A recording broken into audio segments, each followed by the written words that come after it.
네, 고린도후서 7번째 시간입니다. 오늘은 5장 20절부터 6장 13절까지 말씀 같이 살펴보면 좋겠는데요.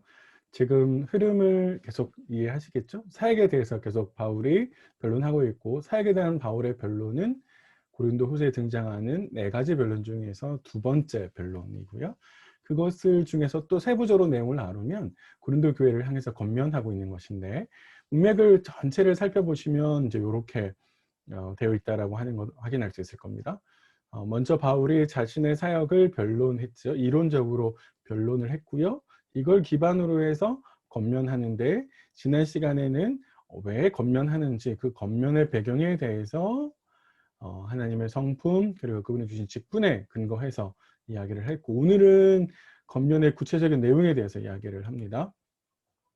특별히 바울의 사역과 가르침을 받아들여라, 이렇게 좀 정리를 할 수 있는데, 이거는 오늘 이렇게 하나 하고요, 다음 시간에 또 하나, 이렇게 2개로 나누겠습니다.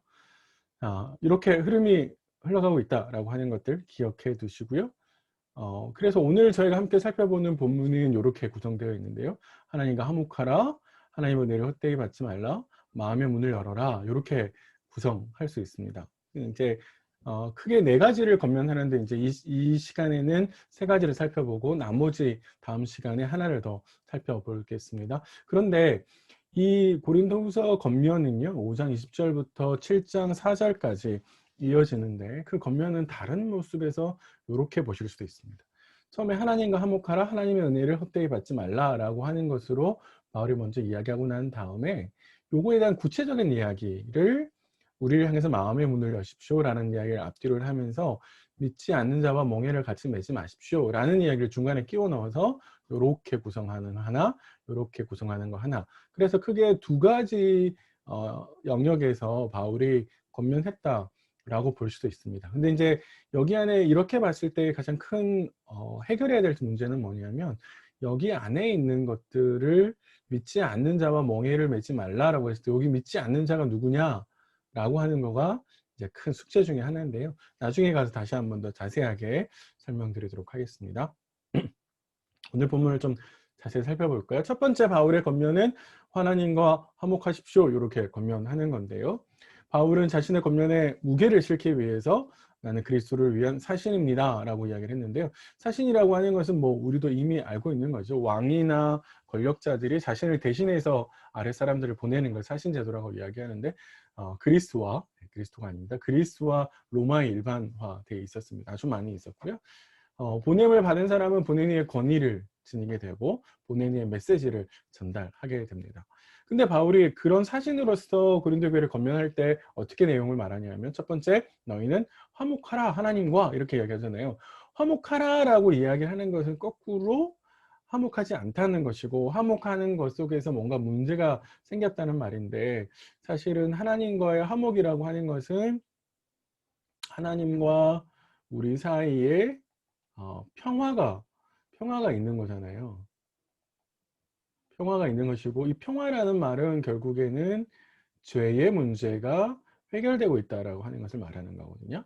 근데 만약에 바울이 화목하라라고 이야기를 하고 있는 거는 여기에 뭔가 문제가 생겼다라고 이야기하는 것이고, 그래서 관계가 틀어졌다라고 하는 것인데, 아마도 바울은 고린도 교회에 들어온 거짓 교사들, 뭐 순회 교사들이라고 부를 수도 있고, 나중에 가면 바울이 거짓 사도들이라고 이야기를 하는데, 그 사람들의 가르침을 따라가는 것을 문제 삼고 있는 것처럼 보입니다.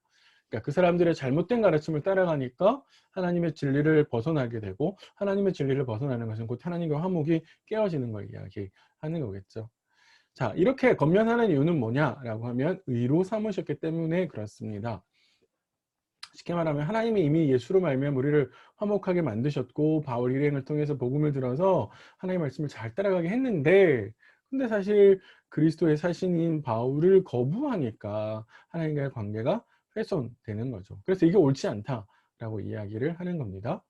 자, 첫 번째 그렇게 권면을 했고, 두 번째는 하나님의 은혜를 헛되이 받지 말라라고 이제 바울이 권면하는데, 비슷한 내용인데 약간 말을 바꾸어 말하고 있습니다.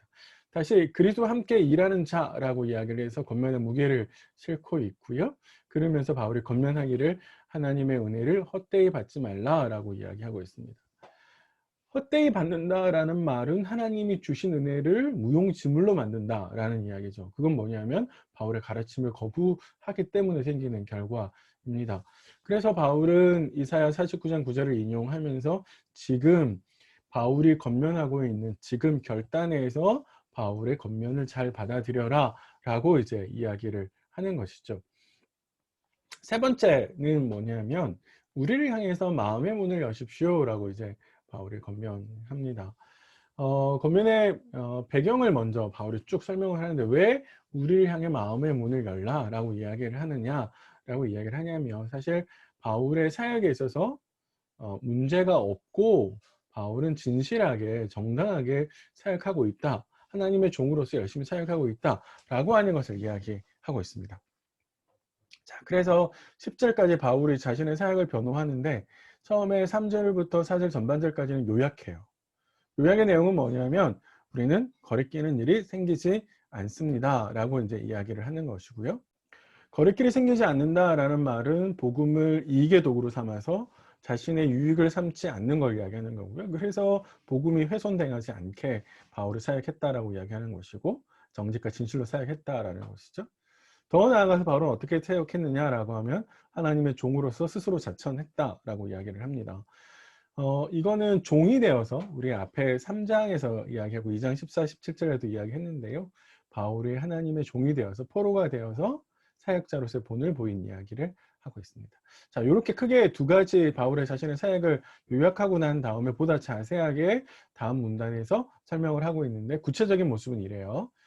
인내하는 모습을 바로 설명하고 자신을 지키고 직분과 역할을 잘 감당하는 모습들을 바울이 쭉 설명을 합니다.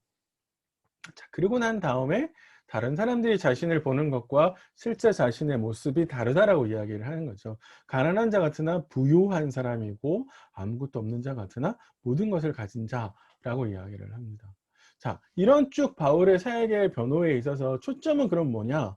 바울이 왜 이런 이야기를 하느냐라고 하냐면 바울은 곧 자신이 진실하다라고 하는 것을 고린도 교회에 말하려고 하는 것이죠.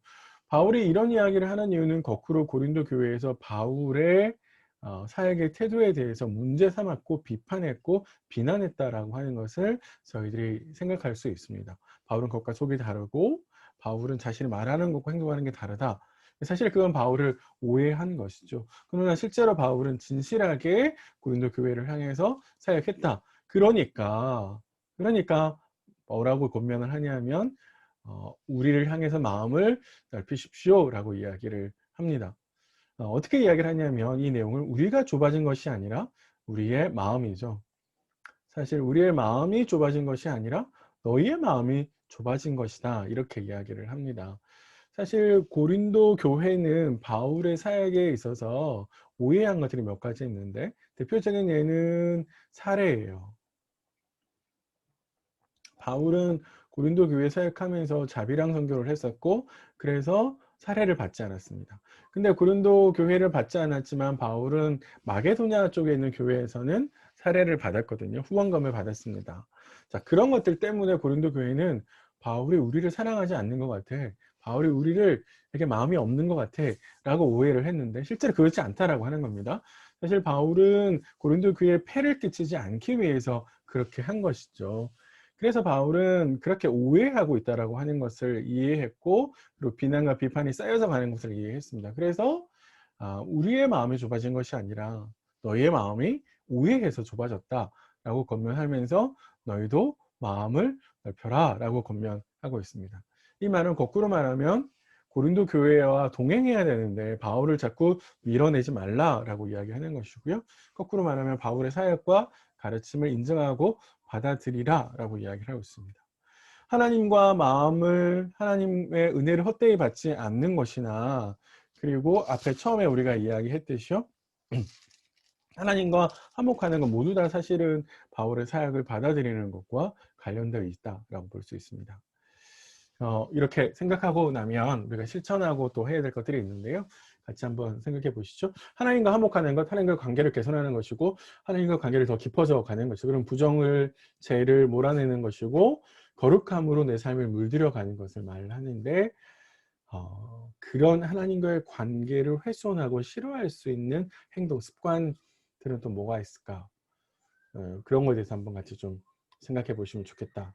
제가 생각이 들고요. 두 번째는 사역자의 가르침을 잘 받아들이는 것도 중요하거든요. 사역자 물론 전제가 있습니다. 하나님의 말씀을 정직하게 진실하게 전한다면.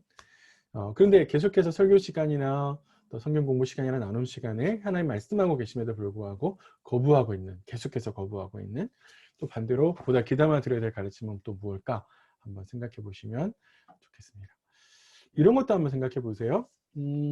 구원 이전의 삶으로 다시 돌아가는 것은 하나님의 은혜를 헛되이 받는 거거든요.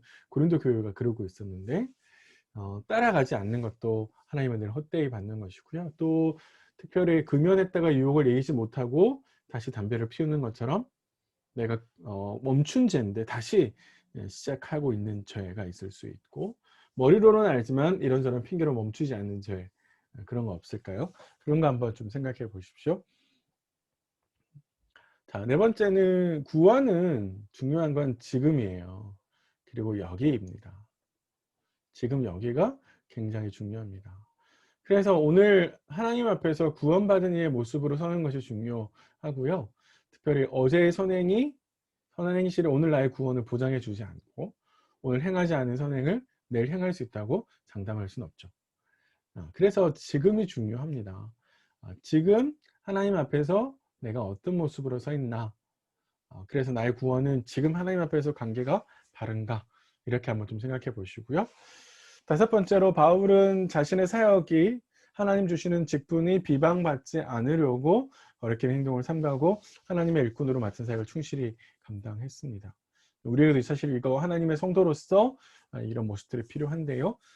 나의 말과 행동이 교회를 욕먹을 수 있고 하나님을 욕되게 만들 수 있죠. 그래서 나의 일상의 삶이 복음을 가로막는 삶이 되지 않도록 하나님의 통로가 되도록 우리가 생각하고 노력할 필요가 있겠다라는 생각이 듭니다. 네, 이번 시간 이렇게 해서 정리를 좀 하고요. 다음 시간에 다시 고린도후서 말씀 보겠습니다.